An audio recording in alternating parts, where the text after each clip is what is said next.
Welcome to today's session. We're going to be talking to Lauren Quigley today, who's been responsible over the summer for designing a specific curriculum for pupils who attend the Alderwood Pupil Referral Unit.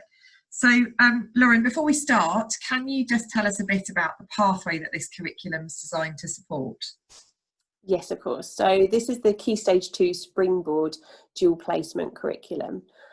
Pupils who access this pathway will be attending Alderwood Academy and their mainstream setting for up to 12-week period. So that's a very specific curriculum path, isn't it? Can you explain to me a little bit about why it was so important for this curriculum to be bespoke? Yes, of course. So our aim is to support children that are having difficulties at the moment within their mainstream setting and identifying and assessing those needs and addressing them in order to make their mainstream a success. So that's a very tall order for any curriculum, isn't it? To be able to serve the needs of a really vast range of pupils. So the process of designing that curriculum must have been really challenging. Just talk us through how you got started. Yeah, okay. So each unit, we break the terms down into shorter 3-week periods. The idea being that pupils will enter our placement at any point throughout the academic year. And they need to feel included from the moment they arrive and like they haven't missed out on great chunks. So my intention was to break the school year down into 12 units. I've based each of these units on a piece of literacy. There's a theme and there's an overarching question for those 3 weeks. So for instance, the first unit is all about me, and the overarching question for those 3 weeks is who am I? The literacy that we use within here, obviously the pupils access our curriculum for a short period of time. We are bound by time constraints. I didn't want to cover anything superficially or not in great detail, and so it was important that they were accessible texts, but that pupils within the whole of Key Stage 2 can access them.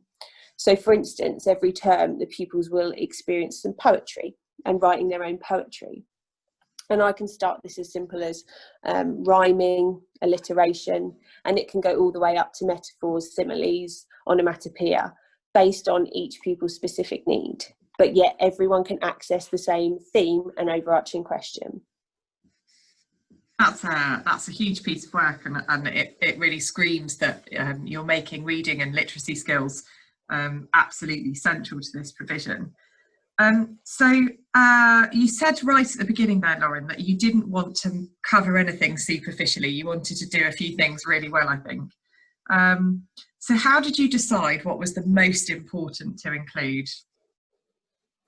I think from our experience with pupils in the past, we've identified key areas that they struggle to access or that can assist their mainstream placement. So for instance, within maths, we will only be covering number and place value, addition and subtraction, money and time. Felt that money and time are life skills that pupils will need. And number and place value and addition and subtraction form core bases of most of their mathematical units. So the idea is there that they can access, we can assist them where they're struggling, where they feel a little behind, in the idea that when they're at their mainstream placement, they'll be able to use those skills to access other areas of the curriculum.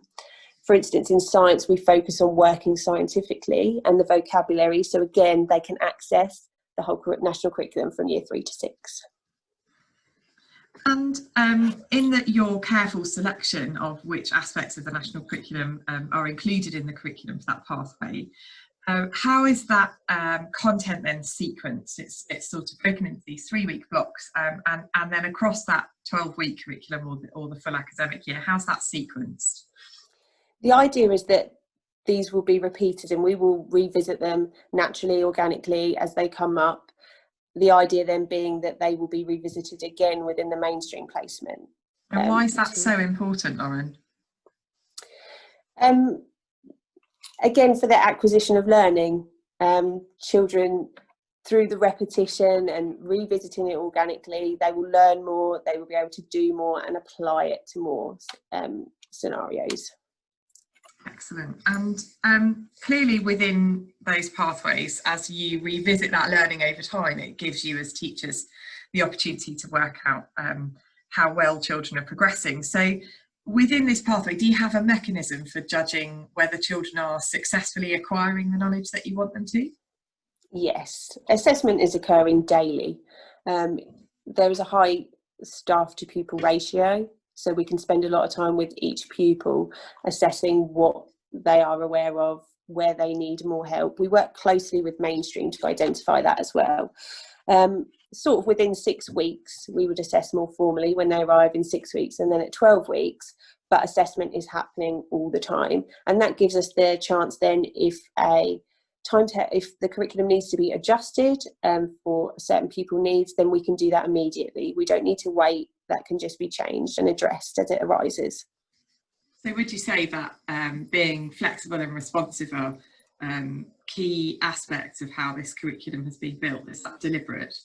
Yes, definitely. This is a very short, time-bound curriculum, and it is important that we are addressing the pupils' needs immediately and tailoring the curriculum to their specific needs. Excellent. So you said right at the beginning, I'm going to go right back to the beginning.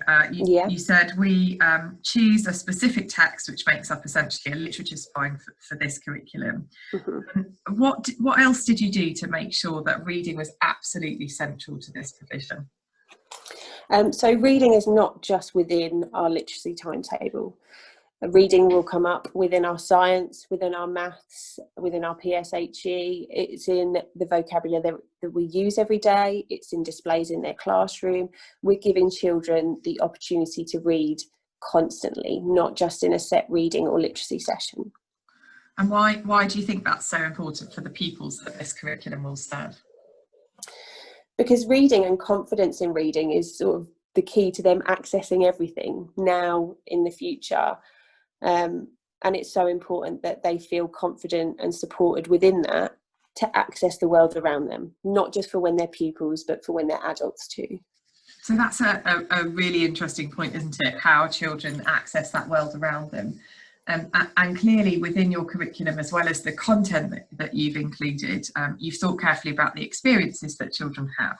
So how would you describe the way that your curriculum builds cultural capital for the pupils that it serves?